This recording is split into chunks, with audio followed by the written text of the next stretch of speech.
For most of my life I believed I understood God. Not in a casual way, not as a distant idea passed down through tradition, but as a scholar, a servant, and a man who had devoted decades to prayer, study, and discipline. I believed faith was something refined through years of careful interpretation, something guarded by reason, history, and reverence for sacred texts. I believed emotional excess was dangerous and certainty, especially absolute certainty, was something no honest theologian should ever claim. My name is Rabbi Elias Morgenstern. For over 40 years I served my congregation, taught scripture, counseled families through grief and joy, and dedicated my life to understanding the will of the God of Abraham, Isaac, and Jacob.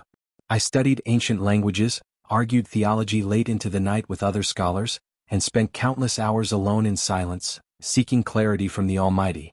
I believed I was prepared. What I did not realize was that I had prepared my mind far more than my heart. Like many people of faith, I assumed that if judgment ever came upon a nation, it would come because of political collapse, military defeat, or economic failure. I believed safety was found in stability, institutions, and the illusion that tomorrow would look more or less like today.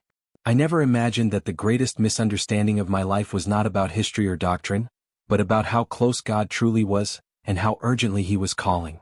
Until the night everything changed. It was a quiet evening in early December. The air carried the sharp cold that signals the coming of winter, and the city lights reflected softly off damp pavement.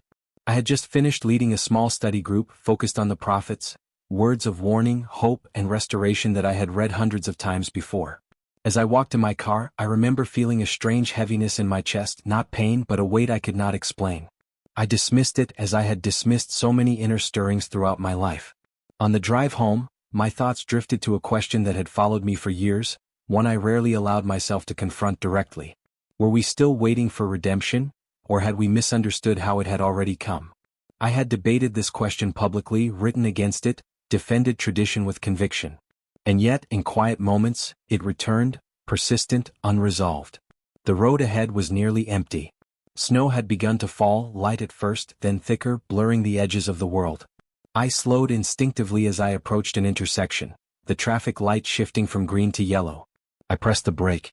The sound came before the impact, a deep, violent roar of metal and momentum. The force was sudden and overwhelming. My body was thrown forward, time collapsing into a single unbearable moment. The last thing I remember physically was pressure, immense, crushing, followed by silence. Then something extraordinary happened. I was no longer inside my body. I was above it. I watched from a distance as the twisted remains of my car rested beneath falling snow, emergency lights flashing against the darkness. Paramedics moved quickly, urgently, but I felt no fear, no pain. Only an unfamiliar stillness and a peace so complete it startled me. I understood, without being told, that my earthly life had ended. Yet I had never felt more aware. A presence surrounded me, warm, gentle, unmistakably alive.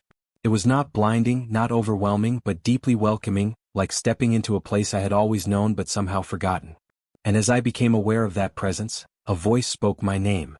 Not aloud, not with sound, but with authority that resonated through every part of my being. Elias. In that instant, every assumption I had ever held about distance between God and man dissolved. This was not abstraction. This was not symbolism. This was encounter. I knew I was standing at the threshold of something far greater than scholarship, far greater than tradition, far greater than anything I had ever prepared myself to face. And I understood that whatever awaited me beyond that moment would change everything I believed, about faith, about truth, and about the future of the land I had always called home. What I did not yet know was that I would be shown what was coming, and sent back to speak while there was still time. The moment the voice spoke my name, the world I had known slipped fully away. The darkness around me did not close in, it opened. What I had once imagined as an empty void beyond death revealed itself instead as depth, presence, and awareness beyond anything my human senses had ever grasped. I did not feel disoriented. I did not feel afraid. I felt summoned. The peace that surrounded me was not passive. It was alive, intentional, as if it carried purpose within it. And as I became more aware of where I was, I realized I was no longer drifting. I was being drawn, gently, irresistibly, toward a light ahead of me. This light was unlike anything I had ever seen. It did not shine, it welcomed. It did not blind, it clarified. The closer I moved, the more I felt layers of myself being stripped away. Titles, arguments, defenses, all the carefully constructed identities I had carried through life.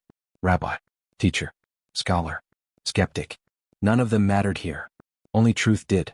As I approached the light, memories surfaced with astonishing clarity. Every prayer I had spoken mechanically. Every moment I had chosen caution over conviction. Every time I had defended tradition while quietly ignoring the hunger in my own soul. I expected shame. I expected judgment. What I felt instead was sorrow, not directed at me but for me. A sorrow filled with compassion. The voice spoke again, closer now, not louder but more present. You have searched for me all your life, it said, but you searched through walls you built to protect yourself. Those words cut deeper than any accusation ever could. I wanted to respond, to explain, to defend the years of discipline and devotion. I wanted to speak of faithfulness, of service, of obedience. But no words came. In this place, explanations felt unnecessary and impossible. I finally saw myself as I truly was, sincere but guarded, devoted but distant, faithful to form, yet hesitant before surrender. And then I saw him. At first, I could only perceive his outline within the light, a presence both gentle and immovable, carrying an authority that did not need to assert itself. As my awareness sharpened, the light softened and his face became clear. Recognition struck me before reason could interfere. Every ancient prophecy I had memorized. Every argument I had made against their interpretation. Every unanswered question I had pushed aside. They converged into a single, undeniable moment. It was Jesus of Nazareth, Yeshua. Time itself seemed to hold its breath. I had prepared my entire life to reject this moment, and yet nothing had ever felt more inevitable. His eyes held a depth I could not escape. Compassion and sorrow lived together there, as did resolve and love beyond measure. I fell, not physically but inwardly. Every defense collapsed. Every carefully constructed argument disintegrated under the weight of his presence.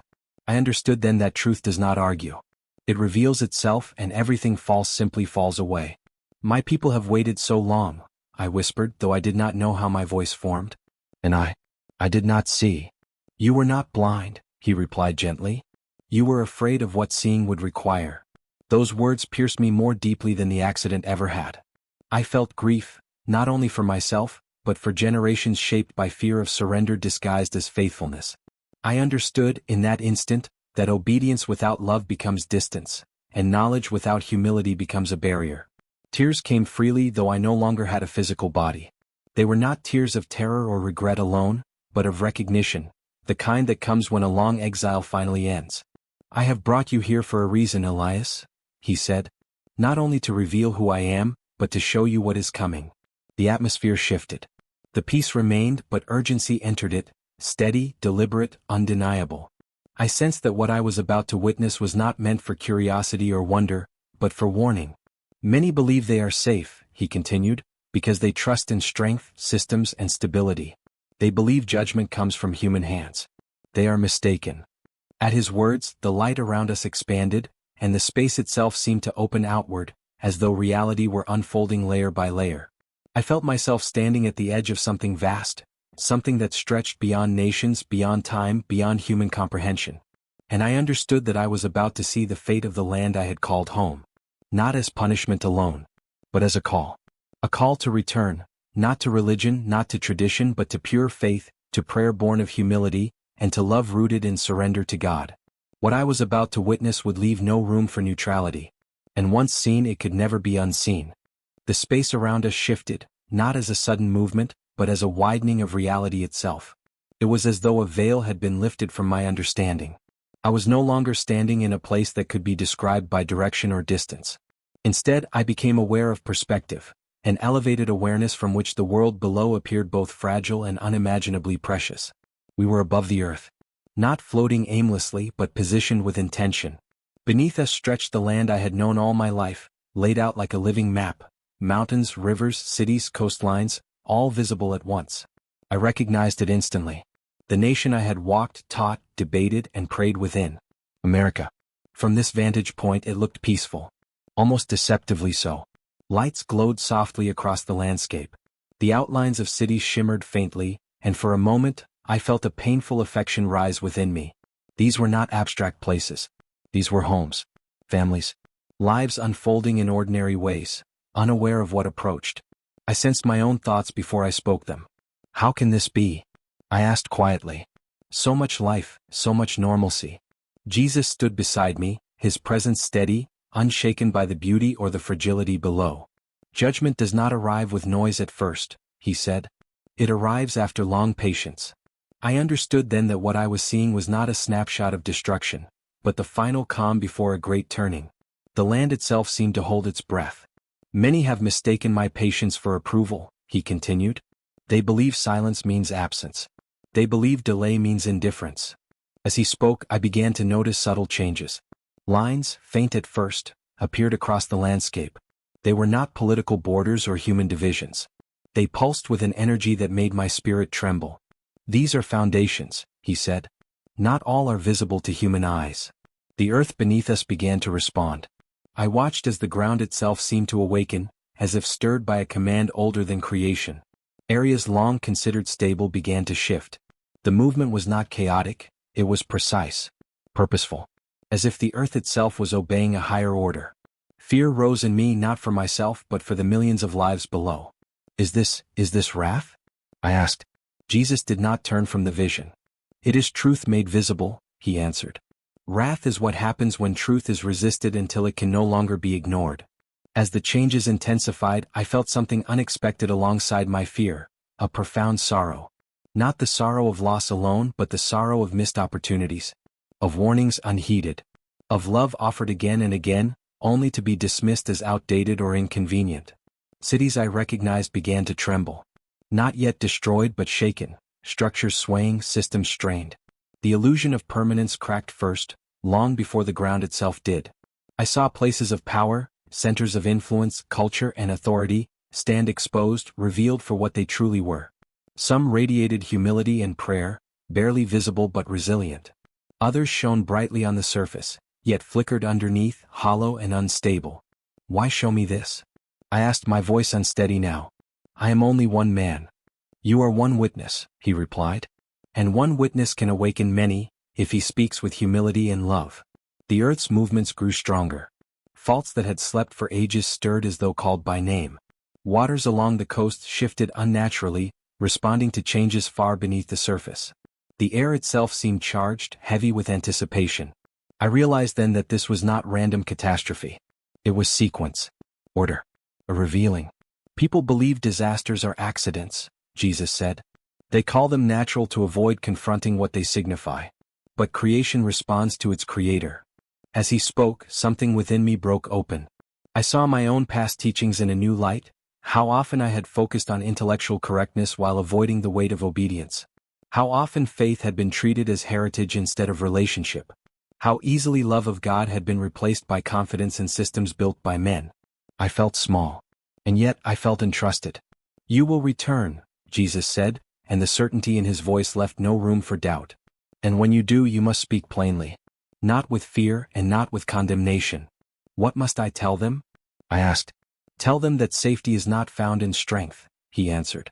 Not in wealth. Not in geography. Not in tradition. He turned to me then and his gaze held me completely. Tell them that only a heart turned fully toward God, through faith, prayer and love, will stand when everything else is shaken. As the vision continued to unfold beneath us, I understood that what lay ahead would challenge every false assurance humanity had built. And yet, even in the rising tension, I sensed something else forming, quiet, deliberate, and filled with mercy. Places of refuge. Places not chosen by human logic, but by spiritual truth. And I knew that soon he would show them to me. The moment the words left his lips, the vision deepened. What I had been witnessing from afar now unfolded with terrifying clarity. The subtle tremors became unmistakable movements. The land beneath us no longer merely shifted, it responded. As if creation itself had reached the limit of its restraint. The first signs appeared along the western edge of the continent. I watched as the coastline began to convulse, not violently at first, but with an unsettling inevitability. The ground rolled in waves that defied every natural explanation I had ever studied. Cities clung to the edge of the land, unaware that the very foundations beneath them were failing. Watch carefully, Jesus said, his voice steady, unshaken. This is how the shaking begins. The earth fractured. Vast sections of land tore apart as though pulled by invisible hands. The ocean surged inland, not as a single overwhelming wave, but as a relentless force reclaiming what had been held for generations. Entire districts disappeared in moments. Places once celebrated for innovation, entertainment, and influence were swallowed with startling speed. I felt my spirit recoil. Lives, homes, memories, all erased in an instant. Yet even in the devastation I sensed something unmistakable: precision. This was not chaos. This was not rage unleashed without restraint. The destruction followed patterns, lines drawn with intent I could not yet fully comprehend. The land has been warned, Jesus said softly. For decades. The shaking spread inward. I watched as regions once considered untouchable began to fracture. Deep beneath the surface, ancient forces awakened. The ground split open, releasing fire, ash, and darkness that climbed into the sky and blotted out the sun. Day turned to twilight as clouds thickened, carrying with them a weight that pressed upon the entire nation. The air itself seemed to mourn. I saw rivers change course, waters carving new paths through cities that had grown arrogant in their permanence. Transportation networks collapsed. Communication failed. The systems humanity relied upon, so carefully engineered, so confidently trusted, proved fragile in the face of forces beyond human control. Fear swept across the land like a living thing. People ran. People prayed. People cursed. Many cried out, not to God but to the institutions they had trusted to save them.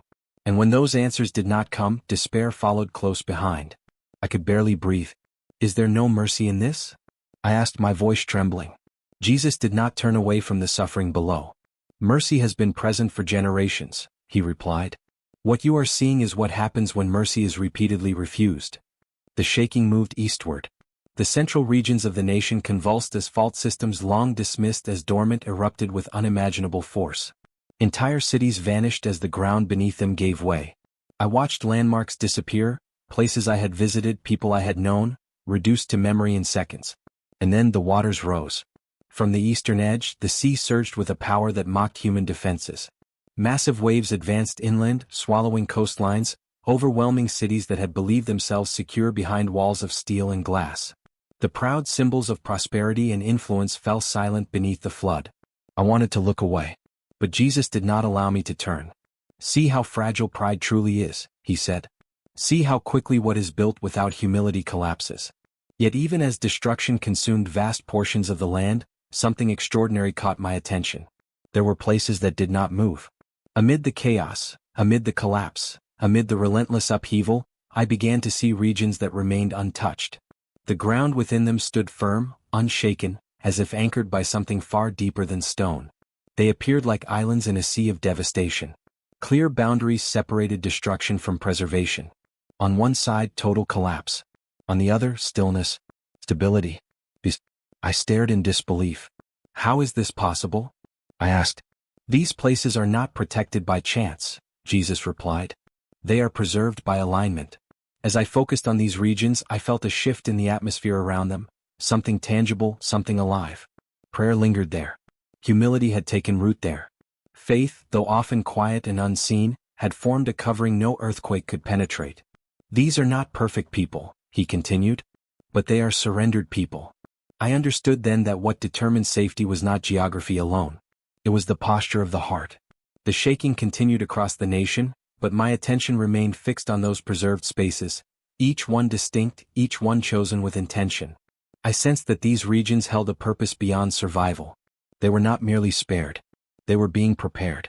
And I knew that soon I would be shown why these places had been set apart, and what role they would play in what comes after the shaking ends. As my attention remained fixed on those untouched regions, the contrast became almost unbearable. All around them the land convulsed. The ground tore itself apart, waters swallowed cities, and darkness covered vast areas of the nation. Yet within these clearly defined boundaries there was calm.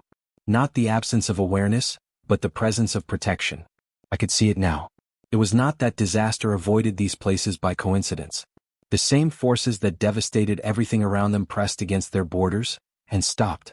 As if restrained by an authority they could not defy. The first region drew my eyes westward and north. A vast expanse of open land, stretching across rugged terrain and wide skies. Mountains stood firm, their foundations unshaken. Farmlands remained intact while surrounding regions fractured. I sensed deep roots there, not only in the soil but in generations of quiet faith. Here, Jesus said, The land has been cultivated with gratitude rather than greed. I felt the weight of those words. I saw families who had prayed not for excess but for provision. Communities that valued stewardship over exploitation. Their faith was not loud, not performative, but constant. Like a steady flame that had never gone out. Then my vision shifted. Another preserved region appeared, closer to the heart of the nation. This one surprised me. Fault lines ran directly beneath it, lines that should have torn the ground apart. And yet, within its boundaries there was no movement at all. How can this stand? I asked. Because righteousness creates order, Jesus replied. I saw something else there, not just stability but leadership. Men and women rising with humility, not ambition. Decisions guided by prayer rather than power. Justice administered without favoritism.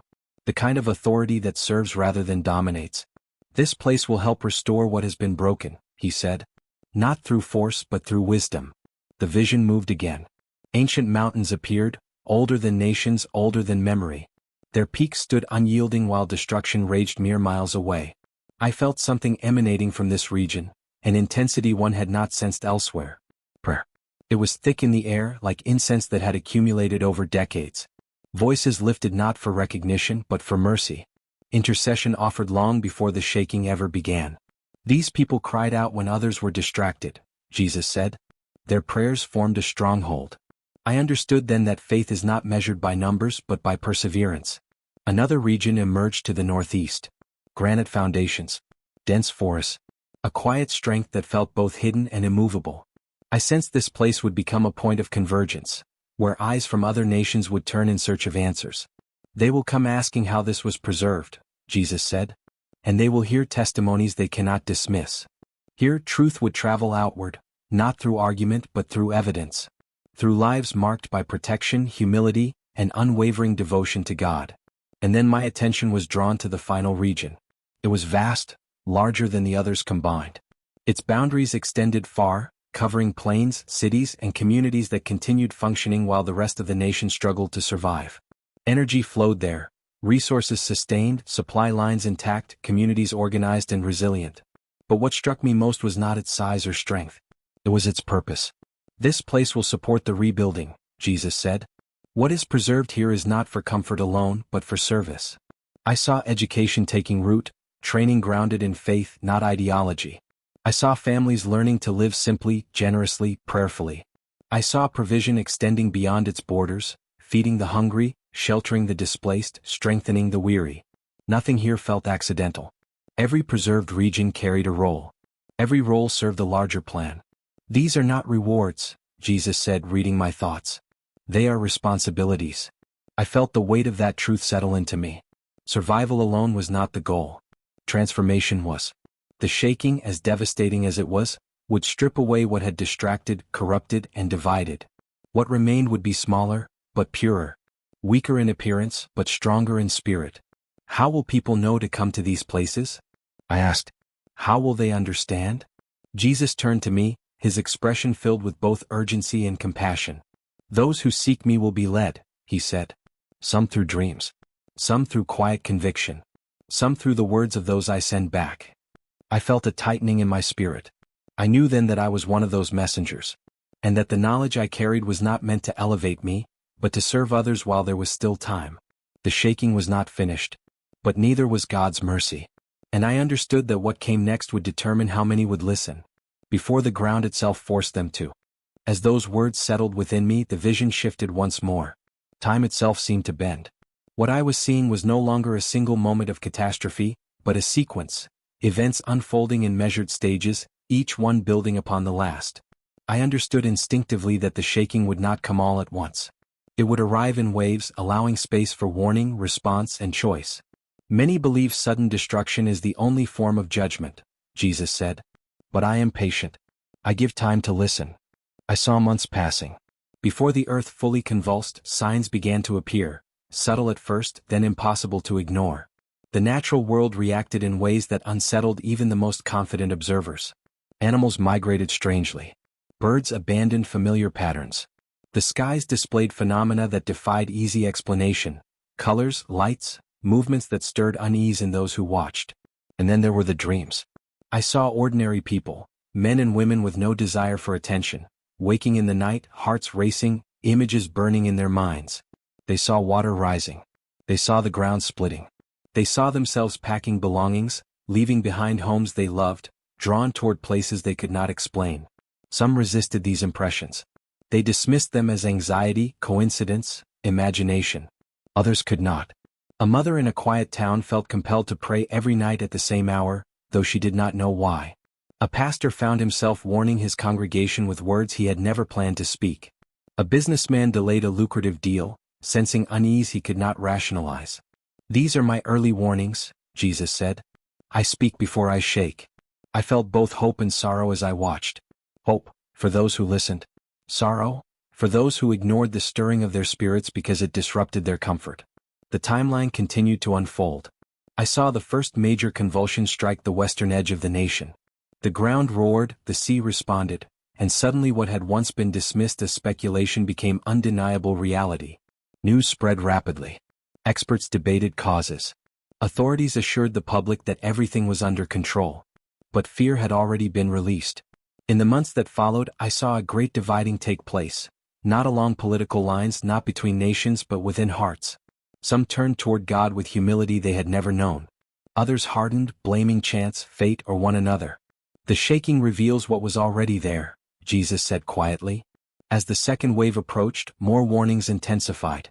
The preserved regions began to draw people, slowly at first, then with growing urgency.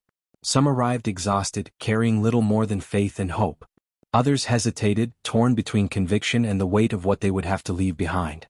I saw families argue, friends mock, communities fracture. But I also saw prayer circles form in living rooms, strangers helping one another relocate, believers opening their homes without hesitation. Love began to move faster than fear. Then came the next great upheaval. The heartland shook. Systems collapsed. Food shortages spread. Darkness covered regions once vibrant and full.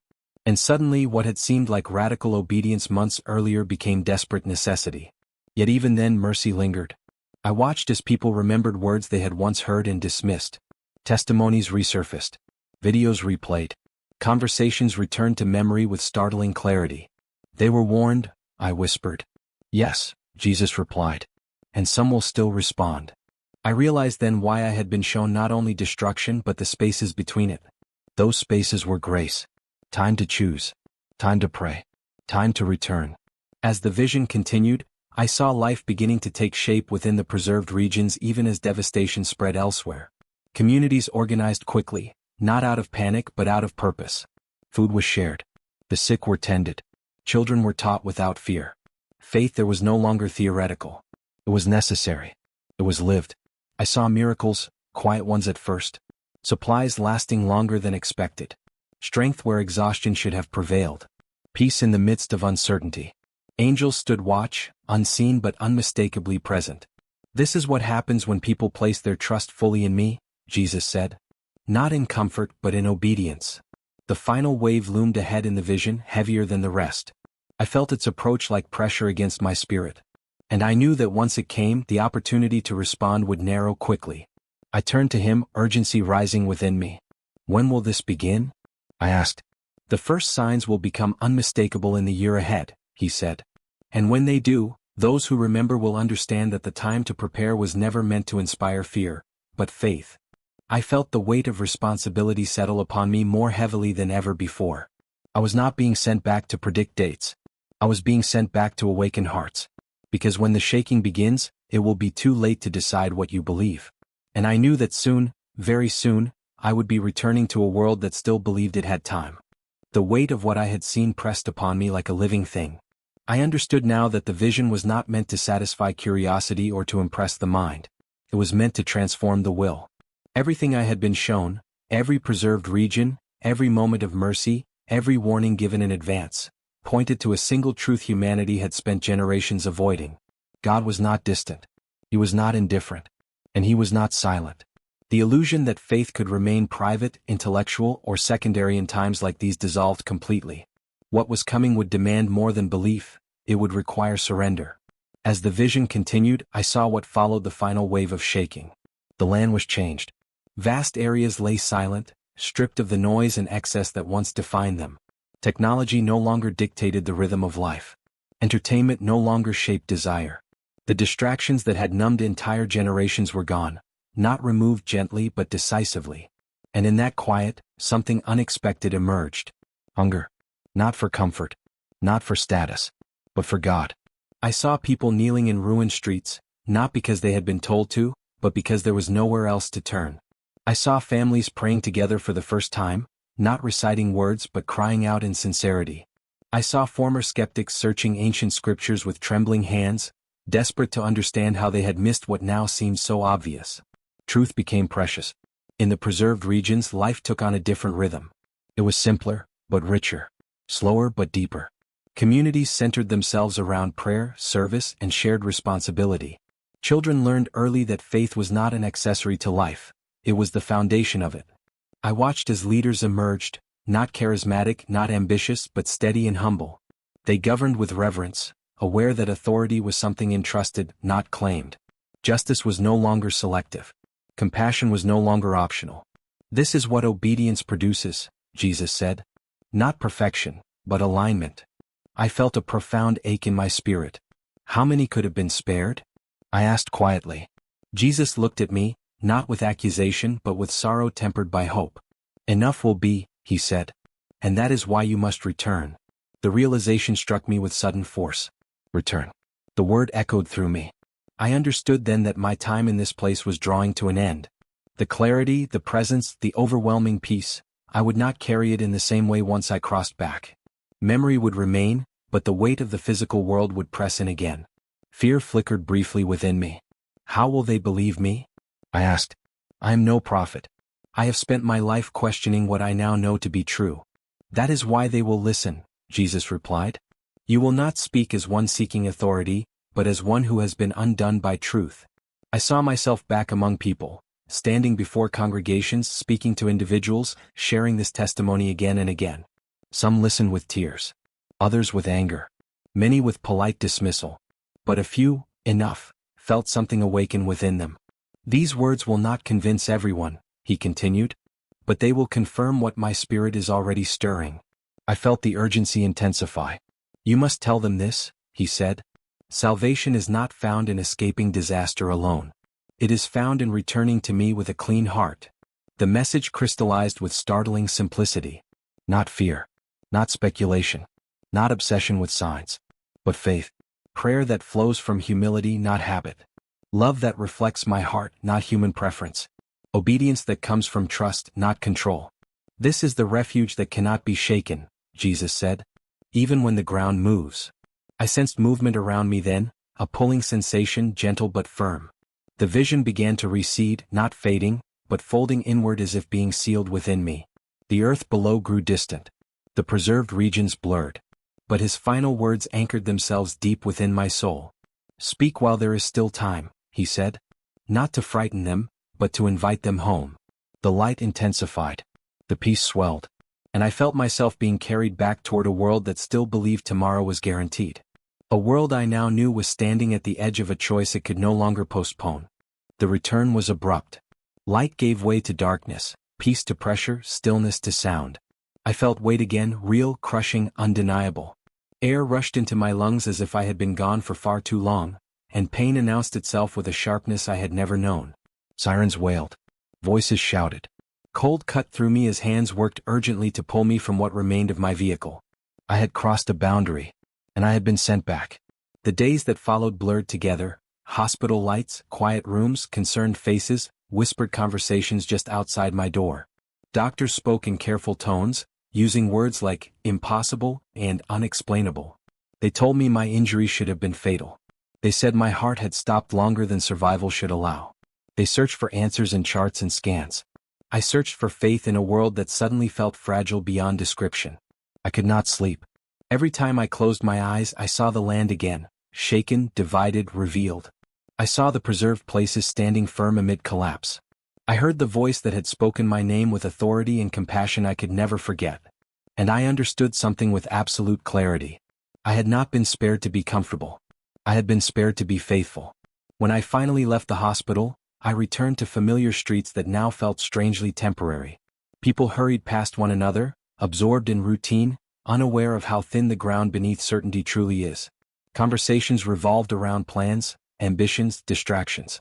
And all I could think was how little time we wastefully assume we have. I began to speak. Not with theatrical urgency. Not with condemnation. But with honesty. I told my story as simply as I could. I did not embellish. I did not threaten. I spoke of what I had seen and, more importantly, of what I had understood. That salvation is not a place on a map. It is not a system of beliefs carefully arranged to avoid discomfort.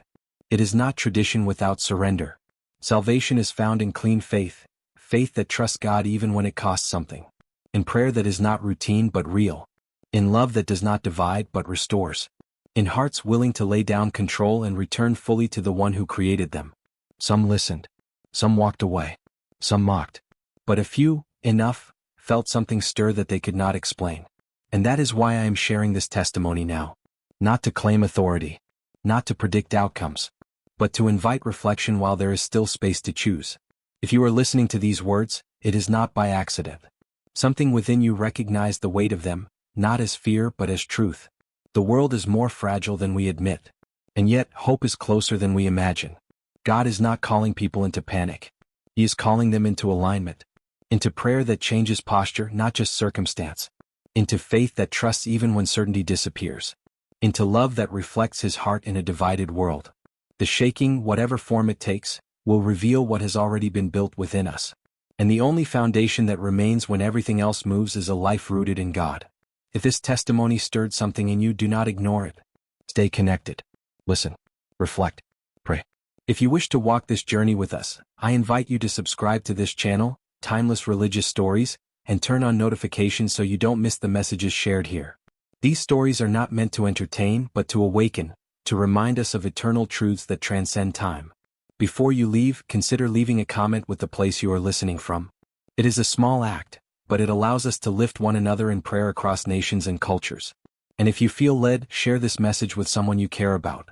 Not out of fear but out of love. One shared story can open a heart that has been closed for years. May the God of Abraham, Isaac, and Jacob guide you, protect you, and draw you closer to Himself. And may your faith be rooted so deeply in prayer and love that no shaking, seen or unseen, can ever move it.